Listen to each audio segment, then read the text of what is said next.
মদিনাতুল মুনাওয়ারা রসুলের রওজা মোবারক, এর পাশেই তো যেই জায়গা, এটাকে বলে রিয়াজুল জান্নাহ। ওই রিয়াজুল জান্নায় কয়েকদিন আগে গেলাম। ও আল্লাহর বান্দারা, ওখানে তো এখন কঠিন আইন, হাজী সাহেবরা একবারের বেশি ঢুকতে পারবে না।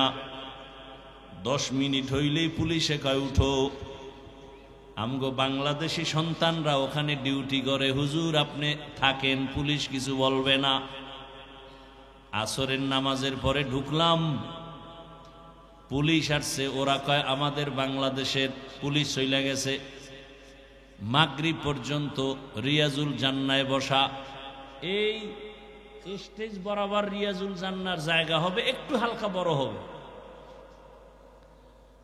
রিয়াজুল জান্নাহ এমন জান্নাতের টুকরা, পার্শ্বেতে রসুল শোয়া আছেন। হাদিসে বলে রসুল শোয়া না, রসুল সর্বাবস্থায় সেজদায় আছেন, আল্লাহর মোহাব্বতের মারেফতের মজা নিতেছেন। রহমতের নবী পার্শ্বে রিয়াজুল জান্নাহ গ্রুপ গ্রুপ আসতেছে। ওখানে যত বড় বড় পিলার, ওই রিয়াজুল জান্নার পিলার গুলোর কালার আলাদা, কার্পেটের কালার আলাদা। পিলারের উপরে খুঁটিতে ওই কোন খুঁটি নাম লেখা আছে সতুনে আয়েশা, আয়েশার খুঁটি। আবার এক খুঁটিতে লেখা আছে সতুনে উস্তুনে হান্নানা। নবী এক মরা খেজুর গাছে ট্যাক লাগাইয়া জুমার খুতবা দিতেন। কিছুদিন পরে এটা বাদ দিয়া নতুন মিম্বর বানাবেন। মানুষ যেমন কান্না করে, খেজুর গাছ তেমন কান্না করে। বুখারী শরীফের ঘটনা। নবী বলে, খেজুর গাছ কাঁদো কেন, কি চাও? আপনার বিরহের বেদনায় কান্না করি। কে কয়? খেজুর গাছ। নবী কয় কি করব? দোয়া করি তুই তাজা হ, খেজুর আসবে, আমার উম্মত খাবে। কয় না তো কি চাও?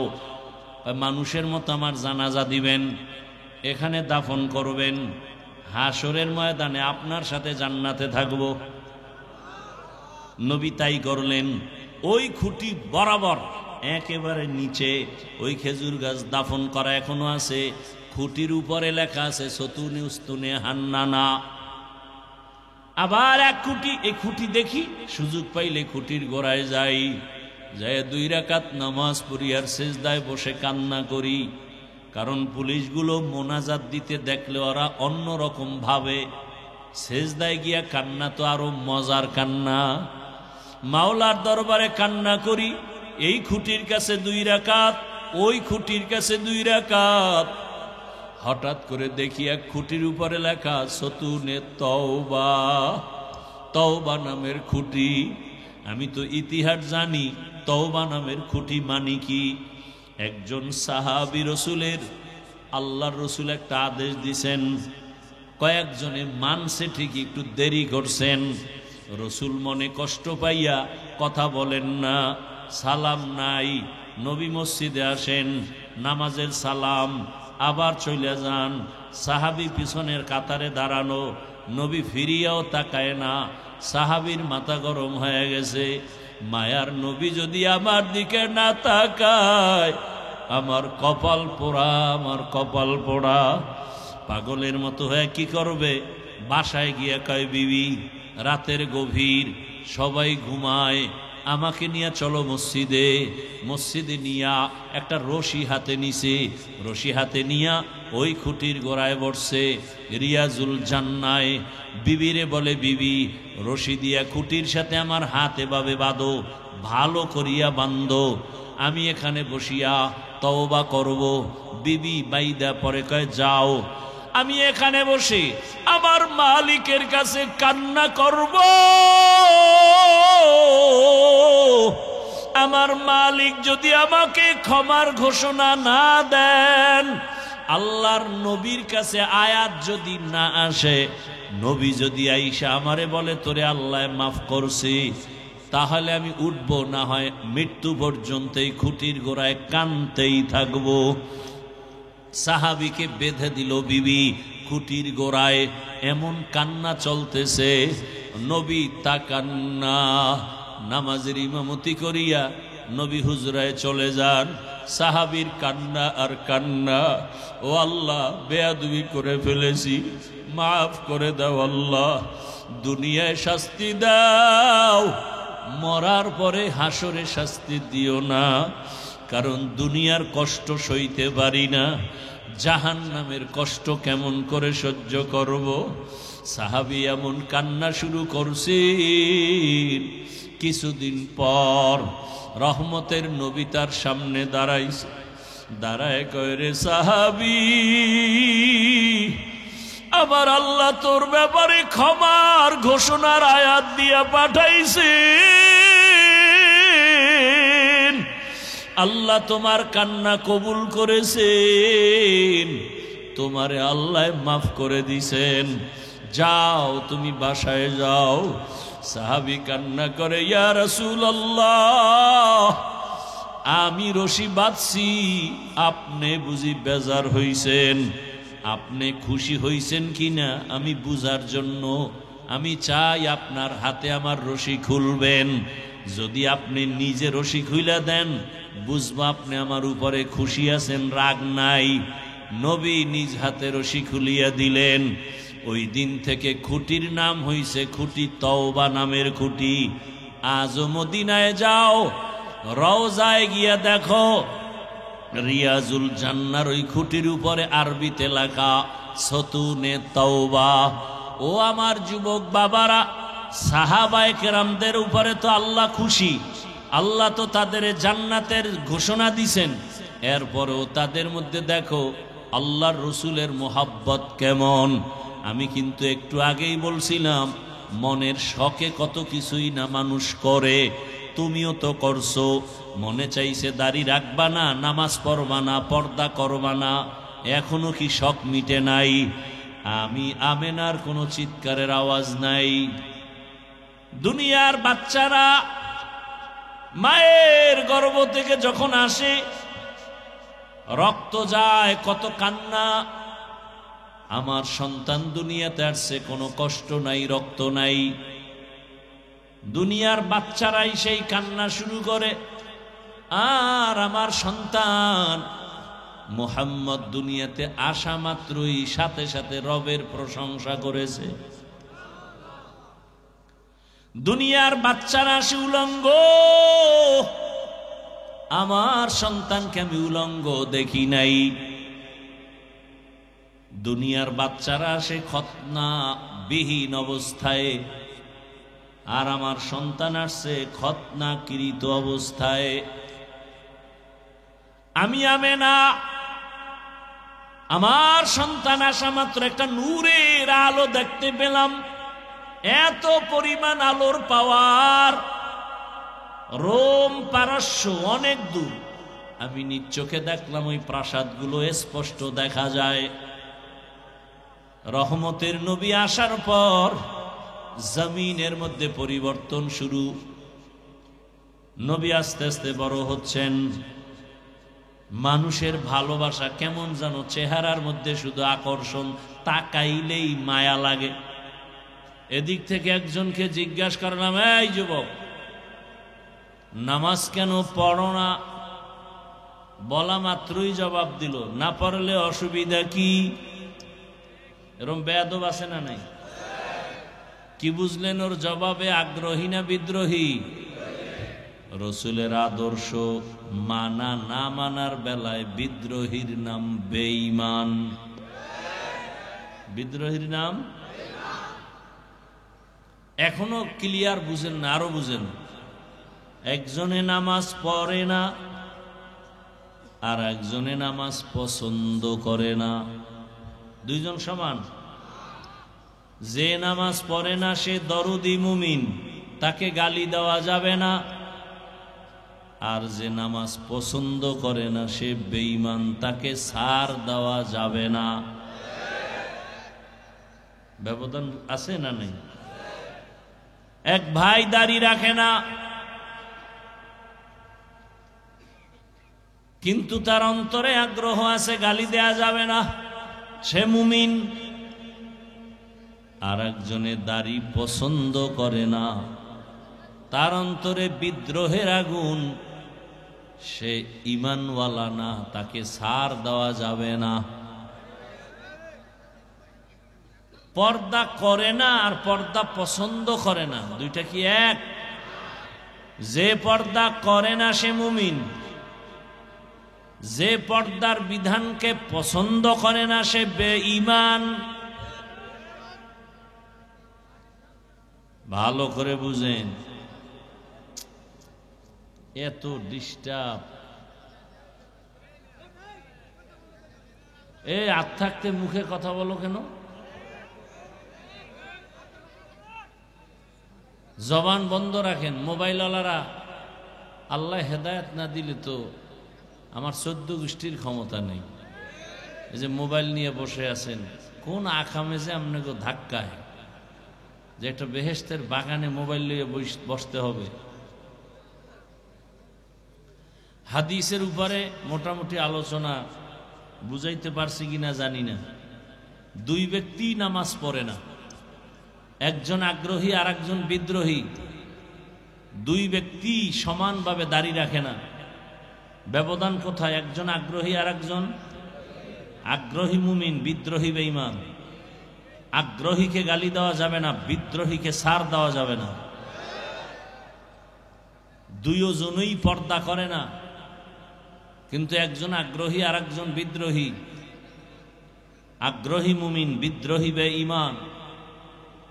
আগ্রহীকে গালি দেয়া যাবে না, বিদ্রোহীকে ছাড় দেয়া যাবে না। আসেন আয়াতের উপরে যাই। ওয়ামা আরসালনাকা ইল্লা রাহমাতাল লিল আলামিন।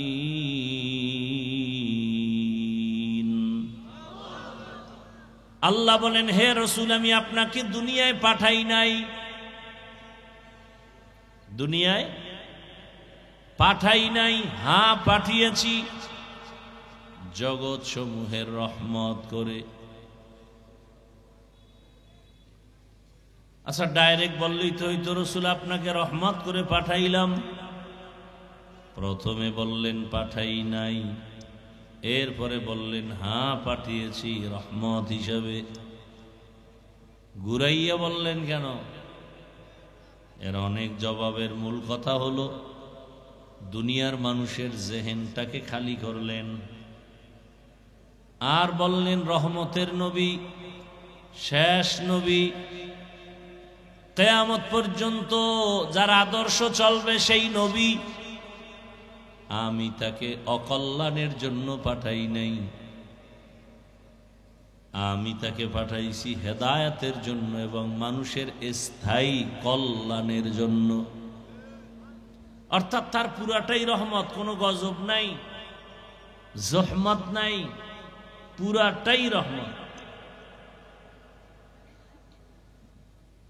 এরপরে তর্জমা করলাম জগৎ সমূহের জন্য রহমত। অনেকে তর্জমা করে উভয় জগতের জন্য রহমত। উভয় জগৎ মানে দুনিয়ার জগৎ আর আখিরাতের জগৎ।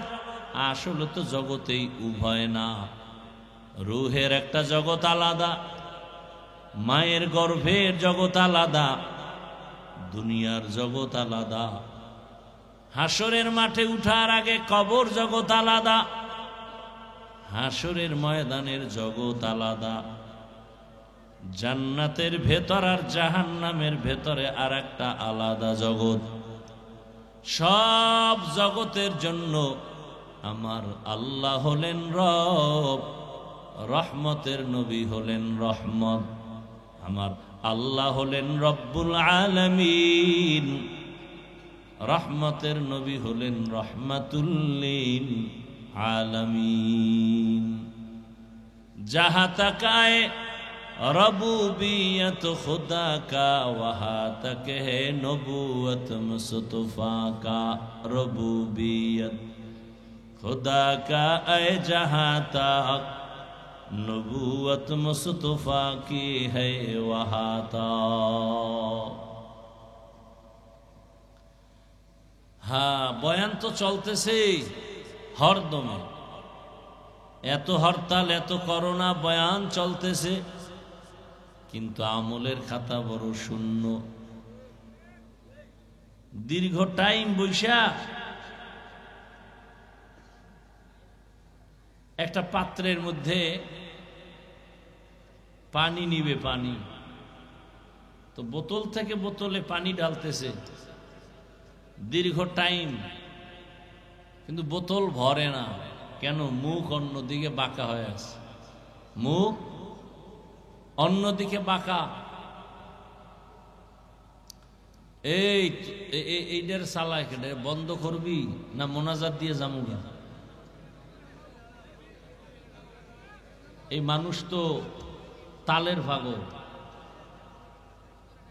আর এই তাল বেতালের ওয়াজ আমরা পারি না করতে, কারণ খুব কষ্ট করে আসি, কলিজার থেকে কিছু কথা বলার নিয়ত করে বসি। আউল ফাউল ভেজাল করলে আর ওয়াজ হয়? এই কথা ওখানে কথা, বড় মুসিবত। মোবাইল নিয়ে এক ঝামেলা, কেউ বাদাম খায়, কেউ বুট খায়, কেউ বিড়ি টানে, কিন্তু অজের আগ্রহ নাই। এ আসছে হাফিজুর রহমান, আসবে একটু দেখি কি কয়, আসলে আগ্রহ নাই। ফজর পরে নাই, জহুর পরে নাই, আসর পরে নাই, মাগরিব পরে নাই, এশাও পরে নাই, সারা রাত্র মোবাইলে করে আকাম। কি ওয়াজ শুনবে?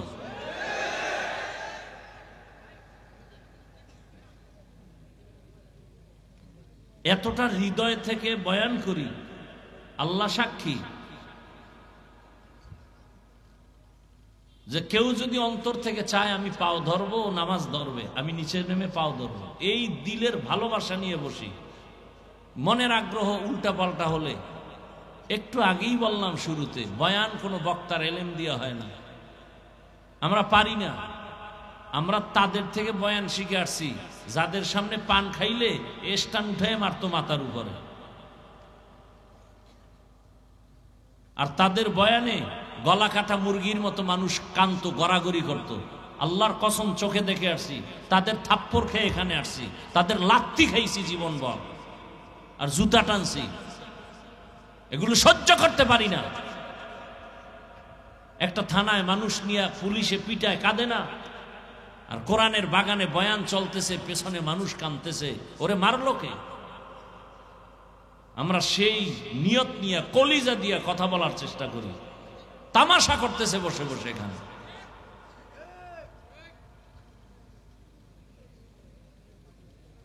আমার পরে কেউ বয়ান করবে? হ্যাঁ, আপনাকে এই অঞ্চলে তো এমনি আসি না, দুই একটা নেই, যদি এরকম করে তা কি করবো আমি, বলেন? এত বক্তা ওয়াজ করছে, মোবাইলের বিরুদ্ধে কেউ বলছে? বাংলাদেশে আমি যেই পরিমাণ বলি প্রত্যেকটা বয়ানে, আপনি বলবেন সব হুজুরেরা বয়ান করে যায়, আপনার এত বাজে কাজ। এই জবাব আমার কাছে নাই মরার পর ছাড়া।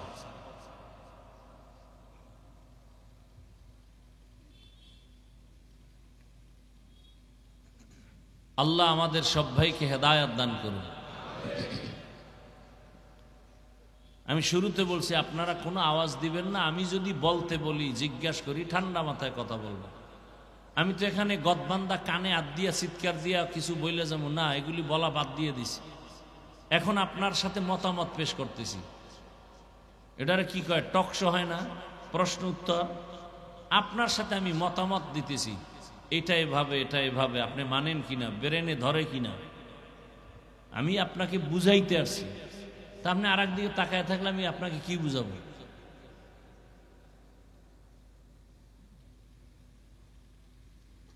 আপনাকে তো বয়ান করারই কথা না। বয়ান করবো হিন্দুদেরকে, খ্রিস্টানদেরকে, যারা আল্লাহ চিনে না, নবী চিনে না, কোরআন বুঝে না, আখেরাত বুঝে না। আপনাকে বয়ান করব কেন? আপনি তো আমাদের থেকে মহাপণ্ডিত, কোরআন বুঝেন, হাদিস বুঝেন, হুজুরগো ভুল ধরেন। তা বয়ান তো আপনাদেরকে করার কোনো কথা না, অথচ আপনার পেছনে ঘুরতে ঘুরতে ঘুরতে ঘুরতে কুত্তার মতো ঘুরি সারা দেশে। আমি একানা লক্ষ লক্ষ ওলামায়ে কেরাম, তাবলিগওয়ালারা, পীর সাহেবরা, জুমার খতিব ইমামরা, ফলাফলের পরও জিরো। এটা এমন একটা জায়গা, রসুলের হাদিস মতে বসার সাথে সাথে সবার গুনাহ মাফ। এটা তো এইরকম বরকতি জায়গা, আপনাদের একবারও চিন্তা করলেন না যে আল্লাহ আমাকে কোথায় বসাইছে। এ খেরের মধ্যে বসছেন, কেউ মাটিতে বসছেন, অথচ এই মানুষগুলোর মোটেও সম্মান নাই। কোথাও গেলে একটা চেয়ার আগায় দিবে, সেই মানুষগুলো মাটিতে বসার মানে কি? অন্তরে কোনো কষ্টও নাই।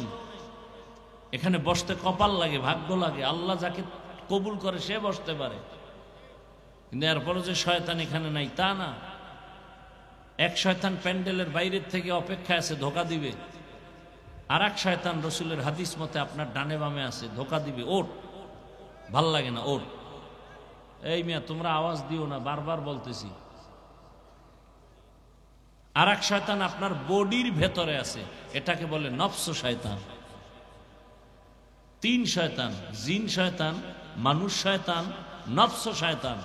জিন শয়তান প্যান্ডেলের বাইরে, ও আজান শুনলে আসতে পারে না, কোরআনের তেলাওয়াত শুনলে দূরে যায়। আর এক শয়তান আছে বডির মধ্যে, নফস। এটা বাইতুল্লাহর দেওয়াল ধরলেও ভিতরে আছে, ও আসা দেবে ভিতরে বসে। পৃথিবীতে বয়ান করার মতো, কথা বলার মতো কষ্টের কোনো কাজ নেই। এজন্য বারবার বলছি, মাইক নিয়ে এত করছে, আপনারা অনেকে বিরক্ত বোধ হন।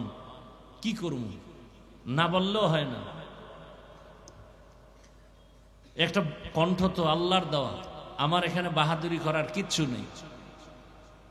আল্লাহ যদি চায় 1 সেকেন্ডে কণ্ঠ শেষ। এক বক্তা আমাদের পরিচিত বন্ধু বয়ান করতে গিয়া এই রোজার আগে একটা চিৎকার দিছে, কণ্ঠ বসে মানে বন্ধ, আর বয়ান আসে নাই, সাইরে দিয়া চলে গেছে। দীর্ঘদিন হসপিটালে ছিল, সেদিনও মাদ্রাসায় আসছিল। আল্লাহরে কইলাম, আল্লাহ কিসের বাহাদুরি করি? বয়ানের মধ্যে একটা চিৎকার দিছে, কণ্ঠ শেষ। পরে ডাক্তার দেখাইয়া, কবিরাজ দেখাইয়া, এরপরে মোটামুটি এখন সুস্থ। কিসের বাহাদুর? এত কষ্ট কেন করি? এতগুলো মানুষের মধ্যে আমাদের দরকার, সব হেদায়েত হবে না। রসুলের বয়ানে কোনো ভেজাল আছে ভাই? তো তার বয়ানে আবু জাহেল কালেমা পড়লো না কেন? কি বলবেন? আবু জাহেল কালেমা পড়ে না, রসুলের বয়ান ঠিক মতো হয় না, এই দোষ দিবেন? এর মানে হলো হেদায়েতের মালিক আল্লাহ, কোনো বান্দার হাতে হেদায়েতের চাবি নাই। এজন্য রসুলের মতো ব্যক্তি, যাকে এক নজর দেখলে জাহান্নামের আগুন হারাম, যেই রসুল যেখানে কদম রাখে সেখান থেকে দীর্ঘ বছর শুধু মেশকের ঘ্রাণ, যেই রসুলের ঘাম আম্মাজান আয়েশা বোতলে ভরে রাখেন আর মেশক আম্বর হিসেবে ব্যবহার করেন, যেই রসুলের দিকে একটা বার তাকাইলে পেটের ক্ষুধা নিবারণ হয়ে যায় 1 সপ্তাহ, তো সেই রসুলকে 13 বছর দেখার পরেও যেই বেঈমানের ঘরের বেঈমান কালেমা পড়ে না, ওর কপাল কত খারাপ। অথচ সেই রসুলকে 27 বছর বয়সের যুবক তরবারি নিয়ে যায় তার কল্লা ফালাইতে, গিয়েই রসুলকে দেখা তরবারি ফালায় বলে আমাকে কালেমা পড়ায় দেন। বুঝেন, বুঝার কথা বলতেছি, তাল মিলাইয়েন না, বুঝার চেষ্টা করেন। 13 বছর বয়ান শুইনা কালেমা পড়লো না কেন ওই বেঈমান?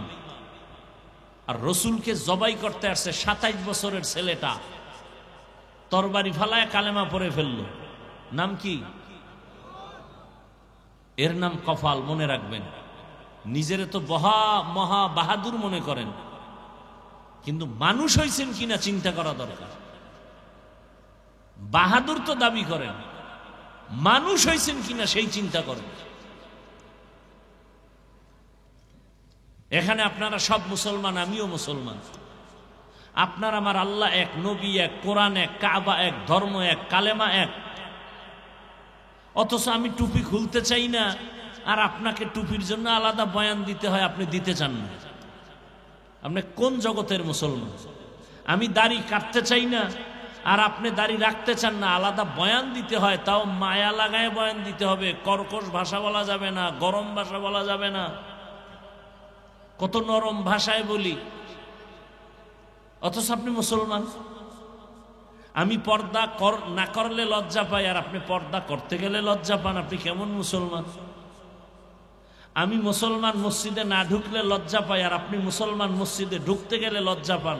আপনি মুসলমান আর দাবি করেন আপনি বড় বাহাদুর। বুঝাবার জন্য বলছি, কাউকে আক্রমণের জন্য না। বিবেকটাকে একটু নাড়া দেন।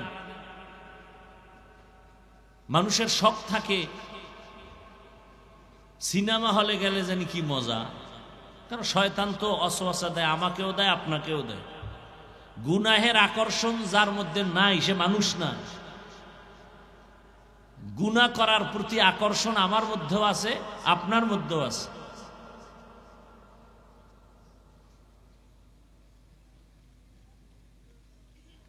আল্লাহ, বিবেকটাকে নাড়া দেন।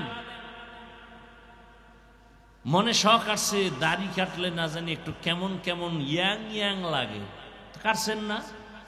কত বছর হইছে না, এখনো শখ মিটে নাই? আর কত বছর কাটলে শখ মিটবে বলেন? আর হায়াত বাকি আছে কতদিন বলেন?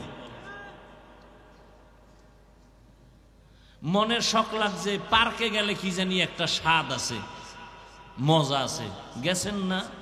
ও যুবক বাবারা, কতবার গেছো, এখনো কি শখ মিটে নাই? আর কত বছর পার্কে গেলে শখ মিটবে? আর হায়াত বাকি আছে কতদিন বলো? বেয়াদবি, ক্ষমা চাই, বুঝাবার জন্য বলছি। বিবেকের উপরে আমি আক্রমণ করতেছি, নাড়া দিচ্ছি, একটু হিসাব মিলাও।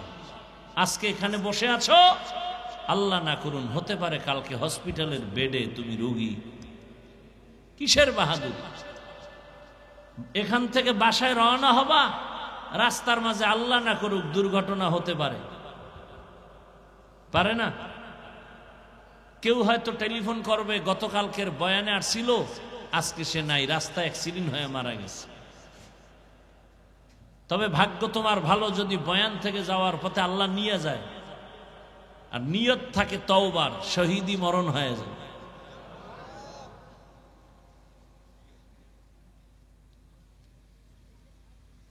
মনে শখ লাগছে সারা রাত মোবাইলে গুনাহ করবা, করছো তো বাবা। আর কত বছর তোমার করলে এখনো শখ মিটে নাই, আরো লাগবে কত বছর, হায়াত বাকি কত তাও চিন্তা করো।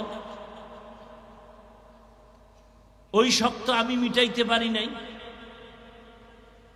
সেদিন ঢাকাতে এক জায়গায় গেছি, লোকটা আমার ভক্ত কিন্তু সরাসরি দেখে নাই। ঢুকলাম, গাড়ির মধ্যে বসছি, সেও ভিতরে ঢুকছে। কোনো একটা কাজের ক্ষেত্রে আমাকে কথা বলতেছে, পরে বলে হুজুর আমি তো আপনার ভক্ত, দেখি নাই অনেকদিন, শুনি আজকে দেখছি, আপনার ফেসবুক আইডিটা একটু যদি দিতেন, আমি আপনার সাথে অ্যাড হইয়া একটু ভালোবাসার আদান প্রদান করতাম। আমি বললাম ভাই আমার হায়াতে আমি ফেসবুক চালাই না, বুঝার চেষ্টাও করি না। উনি কপালে হাত দিয়ে কয় হুজুর এটা কিভাবে সম্ভব? এই যুগে কেউ ফেসবুক ছাড়া থাকতে পারে? এটা হতে পারে? আমি বললাম আমার মোবাইল খুব দামি মোবাইল, অনেক দামি, আর আমি টাকা দিয়ে কিনে মোবাইল চালাই না, মানুষ হাত দিয়ে দেয়। কিন্তু আমার মোবাইল ইউটিউবও আমি ডিলেট করে ফেলছি, কারণ ওটার ওয়াজ শুনি মাঝে মাঝে, মেয়েদের অ্যাড আসে, বাদ দিয়ে দিছি। আজকে 3 বছর ইউটিউব নাই। হুজুর এটা কেমনে সম্ভব এই যুগে?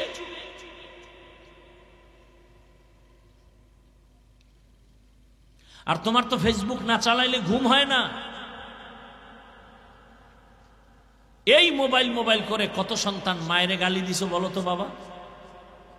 মায়ের টাকা চুরি করছো, বাবার টাকা চুরি করেছো, বাবার সাথে বেয়াদবি করেছো, এই মোবাইলের কলিজায় ঢুকাইয়া শিক্ষকের সাথে বেয়াদবি করেছো। এ কথাগুলো কে বলবে? আমরা না বললে।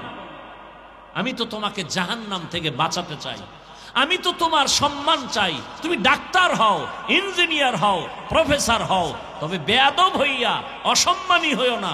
সম্মানের ডাক্তার হও, সম্মানের ইঞ্জিনিয়ার হও। আর যদি বেয়াদব মার্কা ডাক্তার হও, তাসলিমার মতো জুতা খাইয়া এ দেশ থেকে পালাতে হবে, লাশ হয়ে দেশে আর আসবে না।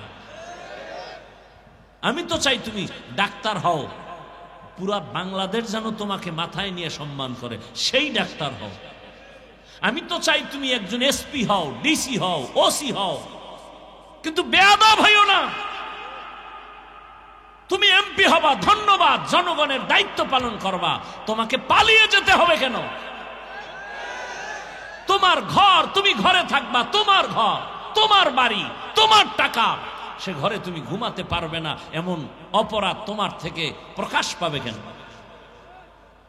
ঠিক ঠিক বলেন যারা, তাদেরকেও সতর্ক করি, অন্যের বিপদ দেখে আনন্দিত হইয়েন না, ওই বিপদ আপনাকে ঘিরে নিতে সময় লাগবে না। যারা খুব ঠিক ঠিক করেন, আপনারাও রেডি থাকেন, কঠিন শাস্তি, কঠিন, খুব সাবধান। সাপে অমুকের কামড় দিছে, আপনি আফসু মানে হাইছেন না যে ও মইরা যাবে, আপনাকে যদি কামড় দেয়। এই দুর্নীতিবাজেরা, চান্দাবাজার, ধান্দাবাজের দলেরা বিগত দিনের পৃথিবীর ইতিহাসে যারা মানুষের উপরে জুলুম করেছে, তাদের কপালে যা হয়েছে, তুমি যদি জুলুম করো তোমার কপালেও তাই হবে।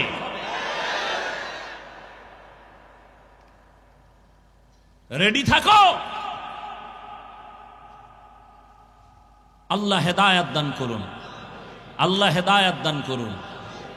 এবার একটা প্রশ্ন করব আপনাদের কাছে, আল্লাহর দিকে তাকায় জবাব দিবেন, না পারলে চুপ থাকবেন। আমরা যে কোরআন মানি, আপনারা মানেন? ইসলাম মানেন? হাদিস মানেন? আচ্ছা, আমরা যে কোরআন, হাদিস বা ইসলাম মানি, এই ইসলামটা দুর্বল, কোরআন শরীফ দুর্বল। খুব বুঝা কেন, তাল মিলেন না, বুঝা কেন? আল্লাহর কোরআন শরীফ দুর্বল, হাদিস দুর্বল, ইসলাম দুর্বল।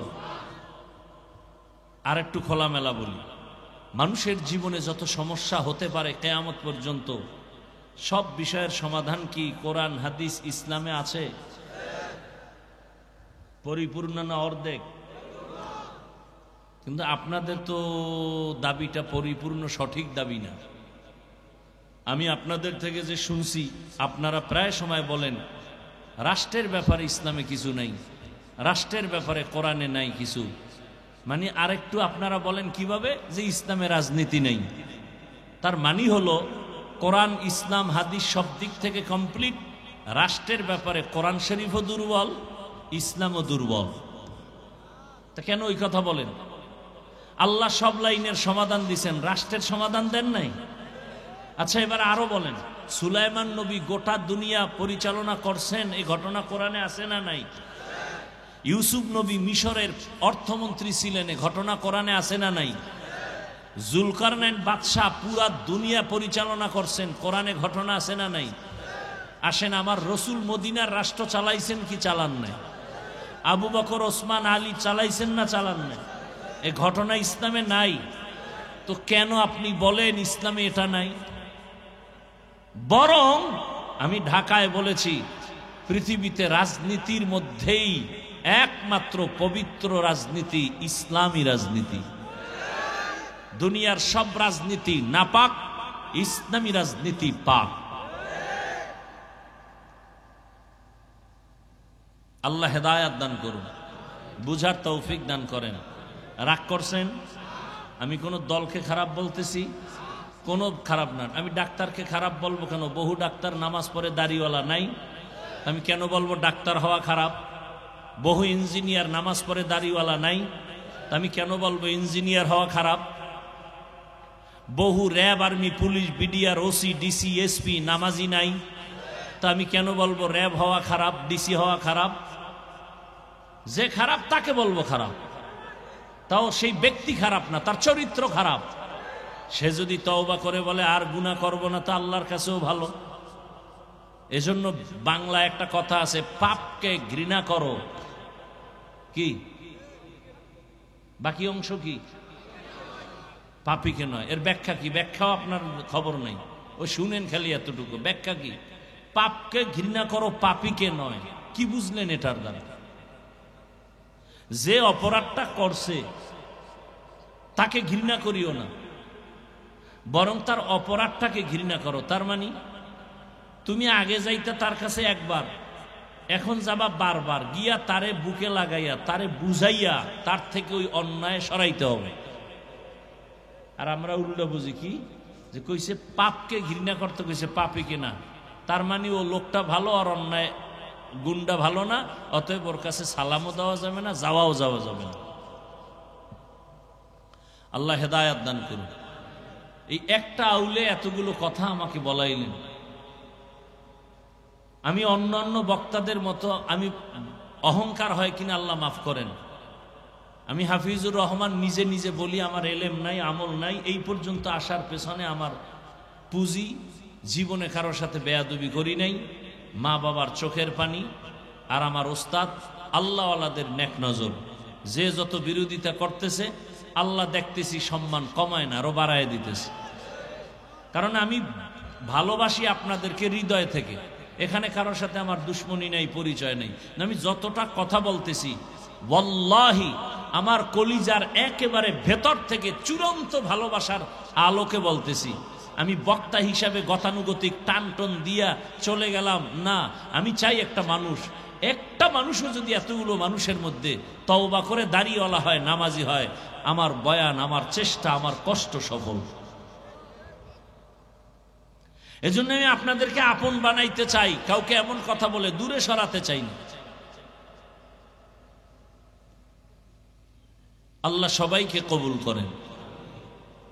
ওয়ামা আরসালনাকা ইল্লা রাহমাতাল লিল আলামিন। হে রাসূল, আমি আপনাকে দুনিয়ায় পাঠাই নাই, হ্যাঁ পাঠাইছি জগৎ সমূহের রহমত করিয়া। উভয় জগতের রহমত আর জগৎ সমূহের রহমত, এইটা বুঝাইতে গিয়া পেছ লাগাইছে, এই কথা সেই কথা। আর এই মোবাইল নিয়ে এই ঝামেলাগুলো বেশি।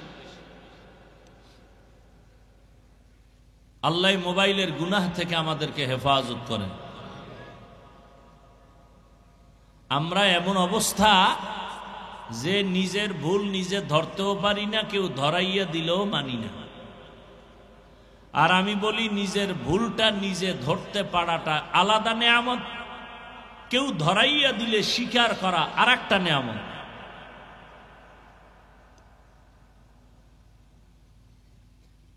দুনিয়ার অবস্থা এতটা করুণ, আপন বাবা তার কন্যাকে গলা টিপে মেরে ফেলে, বিধবা নারী সমাজে রাখে না,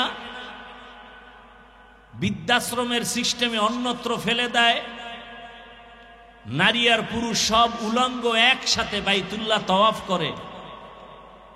এতটা খারাপ সমাজের মানুষ তদানীন্তন সময় পৃথিবীতে ওদের মতো খারাপ চরিত্রহীন আর কোথাও ছিল না। সেই চরিত্রহীন সমাজের মাঝে আসছে রহমাতুল্লিল। আশামাত্র পরিবর্তন শুরু। 1000 বছর অগ্নি জ্বলছিল, আগুন নিভে গেছে। আম্মা জান আমেনা বলেন, দুনিয়ার নারীরা বাচ্চা গর্ভে নিয়া যখন চলে, কত মাথা ব্যথা, কত কষ্ট, খানা নাই, ঘুম নাই। আমার গর্ভে মুহাম্মদ আসছেন, আমার কোনো মাথা ব্যথা নাই, পেটে ব্যথা নাই, কোনো অসুস্থতা নাই। দুনিয়ার বাচ্চারা জন্মলগ্ন প্রসব বেদনা, মায়েরা এই পরিমাণ চিল্লায়, ঘুমের মানুষ সজাগ হয়ে যায়। আমি আমেনার কোনো চিৎকারের আওয়াজ নাই। দুনিয়ার বাচ্চারা মায়ের গর্ভ থেকে যখন আসে, রক্ত যায়, কত কান্না। আমার সন্তান দুনিয়াতে আসছে, কোনো কষ্ট নাই, রক্ত নাই। দুনিয়ার বাচ্চারাই সেই কান্না শুরু করে। আর আমার সন্তান মুহাম্মদ দুনিয়াতে আসা মাত্রই সাথে সাথে রবের প্রশংসা করেছে। দুনিয়ার বাচ্চারা আসে উলঙ্গ, আমার সন্তানকে আমি উলঙ্গ দেখি নাই। দুনিয়ার বাচ্চারা আসে খতনা বিহীন অবস্থায়, আর আমার সন্তান আসছে খতনাকৃত অবস্থায়। আমি আমেনা, আমার সন্তান আসা মাত্র একটা নূরের আলো দেখতে পেলাম। এত পরিমাণ আলোর পাওয়ার, রোম পারস্য অনেক দূর। আমি নিজ চোখে দেখলাম ওই প্রাসাদগুলো স্পষ্ট দেখা যায়। রহমতের নবী আসার পর জমিনের মধ্যে পরিবর্তন শুরু। নবী আস্তে আস্তে বড় হচ্ছেন। মানুষের ভালোবাসা কেমন যেন চেহারার মধ্যে শুধু আকর্ষণ, তাকাইলেই মায়া লাগে। এরে আমার কলিজার যুবক, আজকে তোমার চেহারার মধ্যে 40 বছর পর্যন্ত তোমার চেহারার আকর্ষণ যাবে না। 40 বছর পর্যন্ত তোমার চেহারার মধ্যে আলাদা একটা মায়া থাকবে।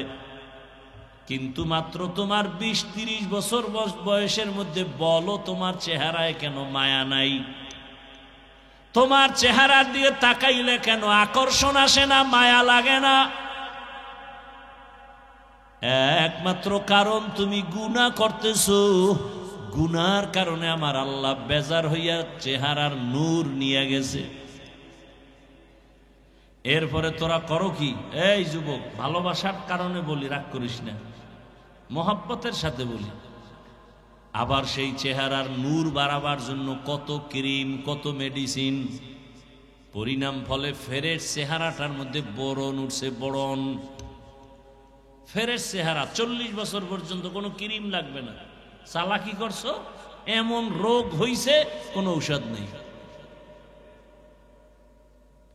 এরপরে যারা গজবের মেডিসিন লাগাইতে যায় বিউটি পার্লারে, কালামিয়া সান মিয়া হয়ে আসবে। এটা আরো বিপদ।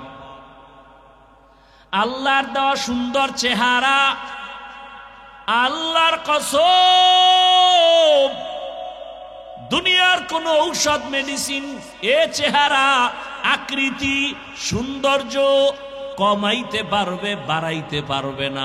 পৃথিবীতে কোনো মেডিসিন নাই, বরং এতটুকু পারবে, আল্লাহ যেমন দিছে ওইটাকে ফ্রেশ রাখতে পারবে। তাও ফ্রেশ থাকবে ততক্ষণ, গুনাহ থেকে দূরে থাকবা যতক্ষণ। গুনার কারণে চেহারা আকর্ষণ নাই। এই ছবিতে দেখা যায়, হায় ডানা কাটা ভরি, পাগল হয়ে গেছে, এরে লাগবেই। কারণ নাইলে এক রশিতে ফাঁসি হবে না। মায়ে কয় তোরে রাজকন্যা আনিয়া দিমু, ছেলে এমন পায়খানা খাইছে, ছবি দেখা আমার পেতনি নিয়ে চলবো, আমার রাজকুমারী লাগবে না। এবার কাছে যাইয়া দেখে চান্দু, চেহারার মধ্যে বরণ দেখা যায়, ব্রণ দেখা যায়। এটা ছবিতে ধরা পড়ে নাই। সত্য কথা মানো আর না মানো, স্বীকার করো। এ আকাম চলে না, চলে না। ওদিক দিয়ে আমগো হোতারা, হোতা হোতা, এরা কয় খবরদার বাল্য বিবাহ চলবে না। স্যার কি চলবে? কয় আকাম চলবে, আকাম। বিবাহ চলবে না, কথা আকাম চলবে। কেমনে? কয় যে বই বের করতেছি, ক্লাসে ক্লাসে কেমনে আকাম করবি শিখাইতেছি। কেমনে গান শিখাইবে, এজন্য মাস্টার রেডি। আমার সন্তানের কেমনে কোরআন শিখাবে, সেই মাস্টার রেডি নাই। এই হলাম গো স্বাধীনতার ফল। কি জুলাই স্বাধীনতা। এখনো মাঠে মাঠে আন্দোলন, মিছিল। কিসের স্বাধীনতা? কি এর স্বাধীন করলা? স্বাধীন করার পরে আমার শিক্ষাঙ্গনের শিক্ষিকারা, শিক্ষকেরা কেন রাস্তা আন্দোলন করে? শিক্ষার মধ্যে কেন আবার হিংস্র আক্রমণ? গানের মাস্টার দেওয়ার জন্য পাগল। আল্লাহর কোরআন মুসলমানের বাচ্চাকে শিখানো দরকার, সেই মাস্টার কোথায়? খবর নাই। পারে না আমগো গলায় পাড়া দিয়া মাহফিল বন্ধ করে দেয়। কি স্বাধীন করছি কি মাহফিল বন্ধের লেগে? এখনো শুনি বাংলাদেশের বিভিন্ন জায়গায় মাহফিল বন্ধ করে দেয়। আমি তো উঁচু কণ্ঠে বলেছিলাম, যারা মাহফিল বন্ধ করার জন্য চাপাবাজি করে ওদের কথাগুলো রেকর্ড কর, ভিডিও কইরা আমগো হাতে দে, ওই বেয়াদবের বিরুদ্ধে আবার আন্দোলন হবে।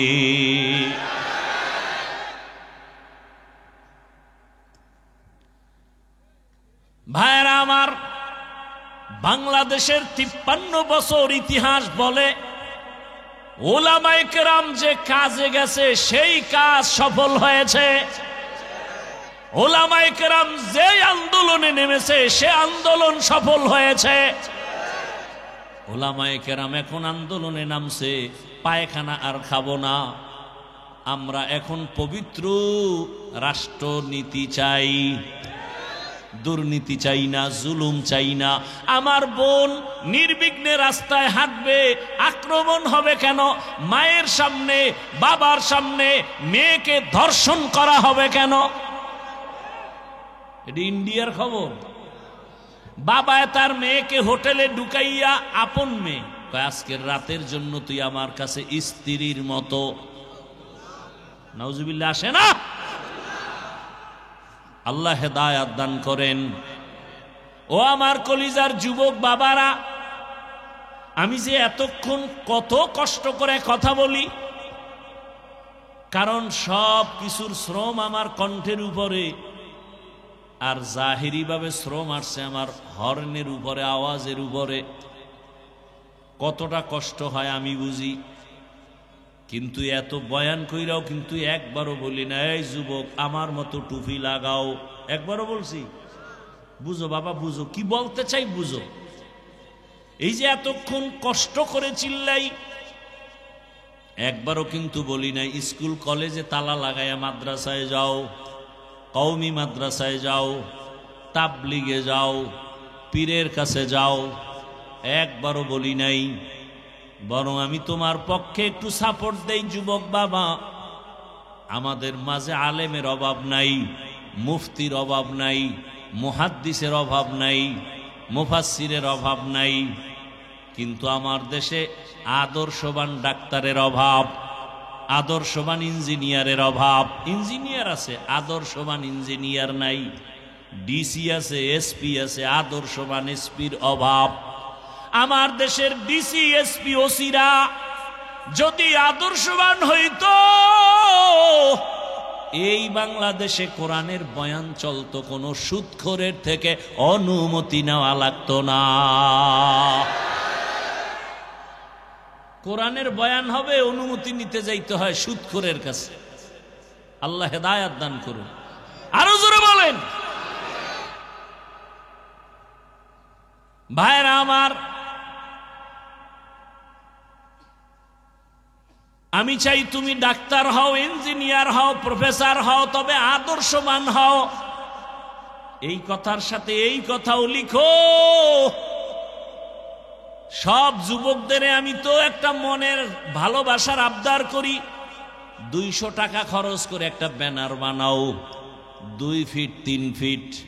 ব্যানারের মধ্যে লেখো, পৃথিবীতে দুনিয়ার সকলের আদর্শ নাপাক, রহমাতুল্লিল আলামিনের আদর্শই একমাত্র পাক। ইমামুল আউয়ালিন আল আখিরিন, বাহরে সদকা রহমাতাল্লিল আলামিন, সাইয়্যিদুল কাউনাইন খাতমুল মুরসালিন, আখির আহমদ বুদে ফখরুল আউয়ালিন। আপনাদের কষ্ট হইতেছে? একটা ফ্যানও নাই স্টেজে, না? এটি সব বন্ধ রাখছেন কেন? এই ফ্যানটা ডাইনে বামে ঘুরাইতে পারে না, এই জন্য বন্ধ রাখছে। এটা ঘুরাইনে ফ্যান নাই বা দূরের থেকে দেওয়া যায় না? সব ফ্যানটি বন্ধ করে দিয়েছে।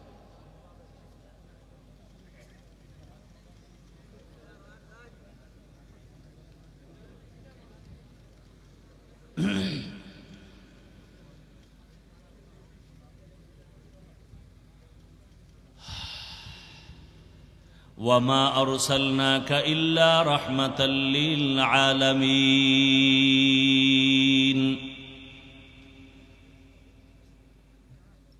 এই বইলর কই? বইলর ওটা কোন থানায় পড়ছে? হ্যাঁ নে মাইক নেই কি ডাকাত দেয়া? ঢাকার থেকে মাইক কেন? এই যুগে খারাপ মাইক আছে, আমার তো আশ্চর্য লাগে। গলাটা ধইরে গেছে আমার, এত কষ্ট হইতেছে কথা বলতে। না ওখানে শান্তি পাইলাম, হ্যাঁ নে আবার পুরা বাসর ঘর বানাই থুইছে, প্যান্ডেল ট্যান্ডেল কইরা কাপড় দিয়ে আটকাইয়া, এক জাহান্নাম। ঘামতে ঘামতে শেষ।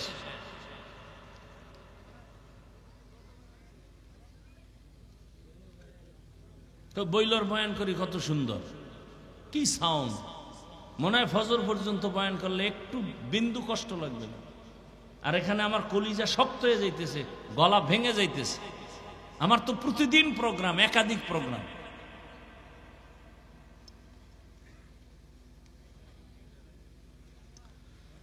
আল্লাহ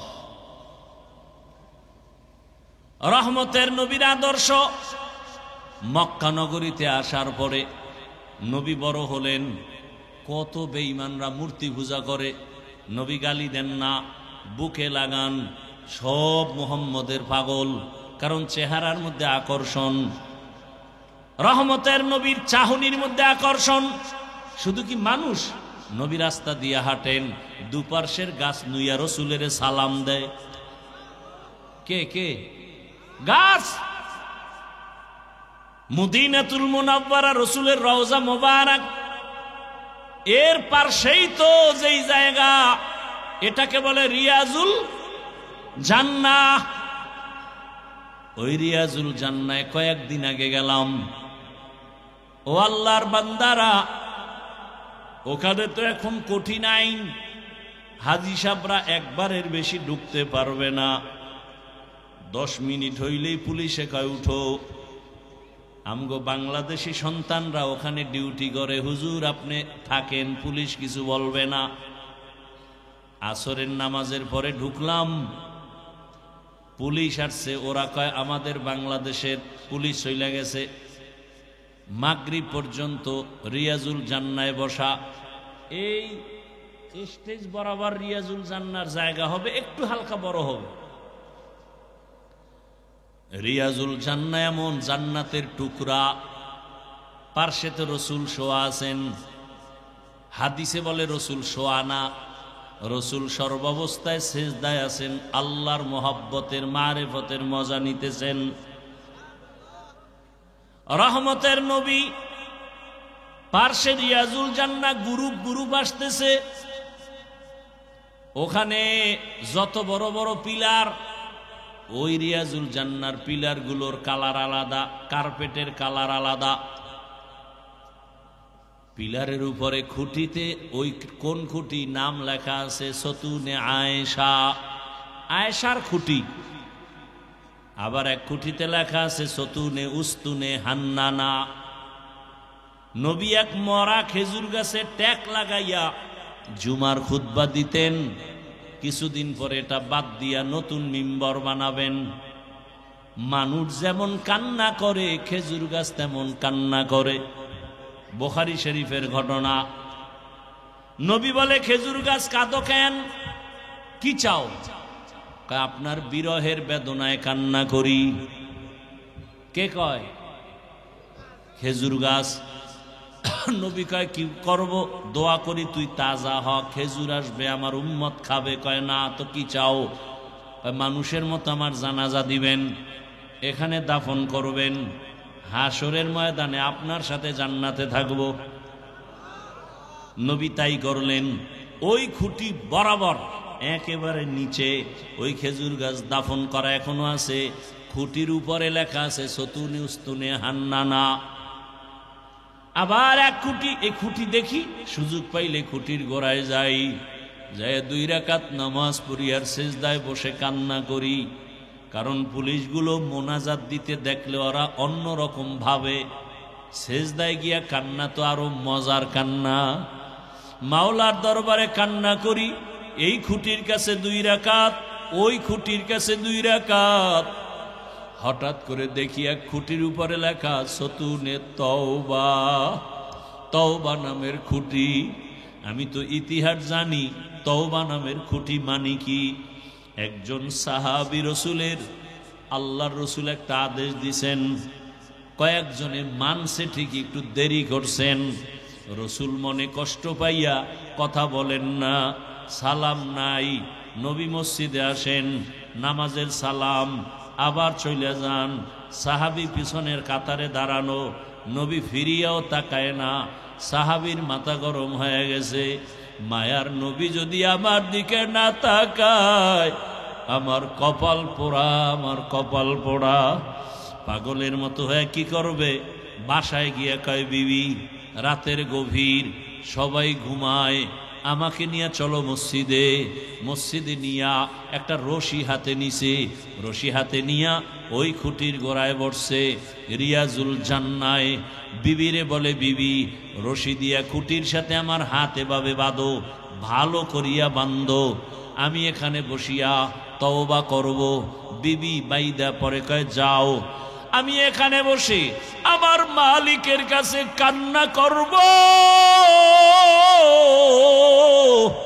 আমার মালিক যদি আমাকে ক্ষমার ঘোষণা না দেন, আল্লাহর নবীর কাছে আয়াত যদি না আসে, নবী যদি আইসা আমারে বলে তোরে আল্লাহ মাফ করছি, তাহলে আমি উঠব, না হয় মৃত্যু পর্যন্ত এই খুঁটির গোড়ায় কানতেই থাকবো। সাহাবীকে বেঁধে দিল বিবি খুঁটির গোড়ায়, এমন কান্না চলতেছে। নবী তা কান্না, নামাজের ইমামতি করিয়া নবী হুজরায় চলে যান। সাহাবীর কান্না আর কান্না, ও আল্লাহ বেয়াদবি করে ফেলেছি, মাফ করে দাও আল্লাহ, দুনিয়ায় শাস্তি দাও, মরার পরে হাসরে শাস্তি দিও না, কারণ দুনিয়ার কষ্ট সইতে পারি না, জাহান্নামের কষ্ট কেমন করে সহ্য করব। সাহাবী এমন কান্না শুরু করছে। কিছুদিন পর রহমতের নবী তার সামনে দাঁড়াইছে, দাঁড়ায় কয়, রে সাহাবী, আমার আল্লাহ তোর ব্যাপারে ক্ষমার ঘোষণার আয়াত দিয়া পাঠাইছে। আল্লাহ তোমার কান্না কবুল করেছেন, তোমারে আল্লাহ মাফ করে দিছেন, যাও তুমি বাসায় যাও। সাহাবী কান্না করে, ইয়া রাসূলুল্লাহ, আমি রশি বাঁধছি, আপনি বুঝি বেজার হইছেন? আপনি খুশি হইছেন কিনা আমি বুঝার জন্য আমি চাই আপনার হাতে আমার রশি খুলবেন। যদি আপনি নিজে রশি খুইলা দেন, বুঝবো আপনি আমার উপরে খুশি আছেন, রাগ নাই। নবী নিজ হাতে রশি খুলিয়া দিলেন। ওই দিন থেকে খুঁটির নাম হইছে খুঁটি তওবা নামের খুঁটি। আজও মদিনায় যাও, রওজায় গিয়া দেখো, রিয়াজুল জান্নার ওই খুঁটির উপরে আরবিতে লেখা সতুনে তওবা। ও আমার যুবক বাবারা, সাহাবায়ে কেরামদের উপরে তো আল্লাহ খুশি, আল্লাহ তো তাদের জান্নাতের ঘোষণা দিছেন। এরপরেও তাদের মধ্যে দেখো আল্লাহর রসুলের মোহাব্বত কেমন। আমি কিন্তু একটু আগেই বলছিলাম, মনের শখে কত কিছুই না মানুষ করে, তুমিও তো করছো। মনে চাইছে দাড়ি রাখবা না, নামাজ পড়বা না, পর্দা করবা না, এখনো কি শখ মিটে নাই? আমি পায়ে হাত রেখে বলি, যুবক বাবা, তোমার মতো কত যুবক র্যাব, আর্মি, পুলিশ, বিডিআরের চাকরি করে, নামাজ পড়ে। তোমার মনটাকে একটু প্রশ্ন করো, তুমি কেন পারবা না? তোমার মতো যুবক রাস্তায় গাড়ি চালায়, নামাজ পড়ে, বলো বাবা তোমার কপাল কেন খারাপ? তোমার মতো যুবক মাছ ধরে, নামাজ পড়ে, কৃষি কাজ করে, নামাজ পড়ে, বলো তুমি কেন পারো না? তোমার কপাল কেন খারাপ? তোমার মতোই তো জেনারেল লাইনের সন্তান, স্কুল কলেজে পড়ে, নামাজ ছাড়ে না, বলো তুমি কেন পারো না? তোমার কপালে না জানি কারো বরদোয়া লাগছে। বলতে পারো হাফিজ ভাই, কার বরদোয়া লাগার সম্ভাবনা? লেখা রাখে যুবক বাবারা, 3 জায়গার বরদোয়া লাগলে কসম আল্লাহর, মরার আগে তোর ধ্বংস শুরু। এক নাম্বার জায়গা মা বাবা, দ্বিতীয় জায়গা শিক্ষক, তৃতীয় জায়গা ওলামায়ে কেরাম। এই তিন জায়গার বরদোয়া যদি লাগে তোর ব্যবহারের কষ্টে, তোর জীবনটা মরার আগে ধ্বংস হয়ে যাবে। মা বাবার কলিজার দুঃখে যদি বলে আহ, একটা নিঃশ্বাস ছাড়ে, ওই নিঃশ্বাসটা তোর জন্য ধ্বংসের কারণ। শিক্ষক যদি তোমার মতো ছাত্রের ব্যবহারে কষ্ট পায়া নিঃশ্বাস ফেলে, ওই নিঃশ্বাস তোমার ধ্বংসের কারণ। ওলামায়ে কেরাম যদি তোমার আচরণে কষ্ট পাইয়া নিঃশ্বাস ফেলে, ওই নিঃশ্বাসটা তোমার ধ্বংসের কারণ। এখনো সময় আছে, তওবা করো রে বাবা। পর্দার আড়ালের মা বোনেরা, আপনার মতো কত মা কত বোন এখনো আছে নামাজ ছাড়ে না, বেপর্দায় চলে না, মোবাইলে সময় নষ্ট করে না, স্বামীর মাল হেফাজত করে। ও আমার যুবক বাবারা, তোমার মতো যুবক যদি নামাজ পড়িয়া চাকরি করে, তুমি কেন পারবা না? তোমার মতো যুবক যদি লেখাপড়া করে নামাজ পড়ে, তুমি কেন পারবা না? তোমার মতো যুবক যদি ব্যবসা করে নামাজ পড়ে, তুমি কেন পারবা না? ও আম্মা জানেরা, বোনেরা, আপনার মতো মা, আপনার মতো বোন যদি পর্দা করে নামাজ পড়ে, স্বামীর মাল হেফাজত করে, মোবাইলে সময় নষ্ট না করে, আপনারা কেন পারবেন না? ও যুবক বাবা, অনেক কথাই রাগে হয়তো বলে ফেলেছি। আসলে আমি আপনাদের যাই বয়ান করি, আসলে হিসাব করে দেখলাম আমি এখনো মানুষ হতে পারি নাই। মানুষ আমাকে মাওলানা বলে সম্মানের চেয়ার আগায় দেয়। মাওলানা হওয়া সহজ, বক্তা হওয়া সহজ। ভালো কইরা অন্তরের বুঝাও, মানুষ হওয়া বড় কঠিন। ডাক্তার হওয়া সহজ, ইঞ্জিনিয়ার হওয়া সহজ, প্রফেসর হওয়া সহজ, টাকার মালিক হওয়া সহজ, মানুষ হওয়া কঠিন। ওরে যে ব্যক্তি মানুষ হবে তার জবানে গালি আসবে না। যে ব্যক্তি আসলে মানুষ হবে সে কাউকে খারাপ বলবে না। যে ব্যক্তি আসলে মানুষ হবে তার কোনোদিন তাকওয়ার উল্টা চলবে না। তার চোখ দিয়া গুনাহ হবে না, হাত দিয়া গুনাহ হবে না। অথচ বয়ান করি ঠিক, তবে আমার হাতের দিকে তাকায় দেখি গুনার কারণে আমার হাত না পাক, গুনাহের কারণে আমার চক্ষু না পাক। এরে যুবক, নিজের দিকে তাকাইয়া দেখ, জীবনে কত গুনাহ করেছো। ওরে মাকে কত কাঁদাইছো, খারাপ আচরণ করিয়া বাবারে কত কাঁদাইছো রে যুবক। খারাপ ব্যবহার করিয়া তোর শিক্ষকের কত কাঁদাইছো। খারাপ আচরণ করিয়া কত আলেমের কাঁদাইছো রে যুবক। পায়ে হাত রেখে বলি ফিরিয়া যা, মাওলার ধরা বড় কঠিন। ওরে আমার আল্লাহর ধরা থেকে কই পালায় যাবি? দুইটা পায়ে হাত রেখে বলি, মানুষ হওয়ার চেষ্টা করো রে বাবা। রসুলের আদর্শ ছাড়া কোনোদিন মানুষ হওয়া যায় না। মক্কার চরিত্রহীন মানুষগুলো শুধু রসুলের আদর্শের কারণে জান্নাতের সুসংবাদ পেলেন। নবীর আদর্শের কারণে বেলালের মতো কত কালো মানুষ দামি হয়ে গেল। মায়ার নবী মেরাজ থেকে আসিয়া কয়, বেলাল, জান্নাতের মধ্যে তোমার আওয়াজ পাইছি হাঁটার, তুমি এমন কি আমল করো? ইয়া রাসূলুল্লাহ, তেমন কোন আমল করি না, তবে আমার মনে বলে একটা আমল আছে, সব সময় করি, ওযু করিয়া 2 রাকাত নামাজ আদায় করি। বেলালের মতো কত কালো মানুষ এত কষ্ট জীবনে সহ্য করছে, তারপর আমার আল্লাহকে ভুলে নাই। ও যুবক বাবা, শুধু একটা কথা অন্তরকে বুঝাইও যে তোমার মতো জেনারেল লাইনের যুবকেরা যদি গাড়ি চালায়, চাকরি করে, ব্যবসা করে, লেখাপড়া করে, নামাজ পড়ে, তোমার সমস্যাটা কোথায়? এখনো তওবা করো, মনে মনে আল্লাহকে ডাকো আর বলো, ডাক্তার হও, ইঞ্জিনিয়ার যাই হও না কেন, আদর্শওয়ালা মানুষ হইও। আদর্শবান ডাক্তার, আদর্শবান ইঞ্জিনিয়ার হও। এখন মনে মনে আল্লাহকে পেছনের গুনাহ থেকে মাপ চাও। মনে মনে আল্লাহকে বলো, হে মালিক, এই হাতের দ্বারা কত গুনাহ করেছি, চোখের দ্বারা গুনাহ, জবানের দ্বারা গুনাহ। আমার গুনার খবর আল্লাহ মা জানে না, বাবায় জানে না, কেউ জানে না, আল্লাহ আপনি জানেন। আমার অন্যায়ের খবর আমার আপনজন জানলে কেউ কাছে রাখতো না। আল্লাহ আপনি জানিয়াও কত দয়া করছেন, রাগ করে খানা বন্ধ করেন নাই। আমার গুনার কারণে আপনি রাগ করিয়া পানি বন্ধ করেন নাই, বরং আপনি বারবার আমাদের ডাকছেন তওবা করার জন্য। আমরা তওবার দরজায়ও যাই নাই, আলেম ওলামারা ডাকছে তাও শুনি নাই। আজকে থেকে তৈরি হয়েছি মাওলা, আর গুনাহ করব না, আর দাড়ি কাটব না, নামাজ ছাড়ব না, বেপর্দায় চলব না, মা বাবার সাথে বেয়াদবি করব না, শিক্ষকের সাথে বেয়াদবি করব না, ওলামায়ে কেরামের পরামর্শ নিয়া, নবীর তরিকা মানিয়া, আদর্শ মানিয়া মরণ পর্যন্ত চলব।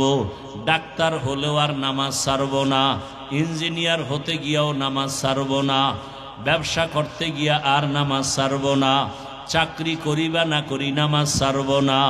অন্তর থেকে যদি মাওলাকে তওবার নিয়তে বলা যায়, আল্লাহ দরজা খুলে দিবেন, ফিরাইয়া দিবেন না। তবে এটাও সত্য কথা, বয়ানের শুরুতেই বলছিলাম, আবু জাহাল নবীরে দেখলো 13 বছর বয়ান শুনিয়াও কালেমা কপালে আসে নাই। আর ওমরের মতো বান্দা 27 বছরে নবীকে জবাই করতে গিয়া কালেমাওয়ালা হয়ে গেছে। এখন ওমরের অনেক সম্মান। ও আমার যুবক বাবারা, জানি না এখানে কার কপালটা ওমরের মতো কবুল হয়ে যাবে, আর কার কপালটা আবু জাহালের মতো পুড়িয়া যাবে জানি না। আল্লাহর কাছে মাথা নত করে তওবা করো, আর দাড়ি কাটবা না, নামাজ ছাড়বা না, বেপরদায় চলবা না, মা বাবার দোয়া নিয়া, শিক্ষকের দোয়া নিয়া, উলামায়ে কেরামের পরামর্শ নিয়া নবীজির সুন্নাত অনুযায়ী চলবা।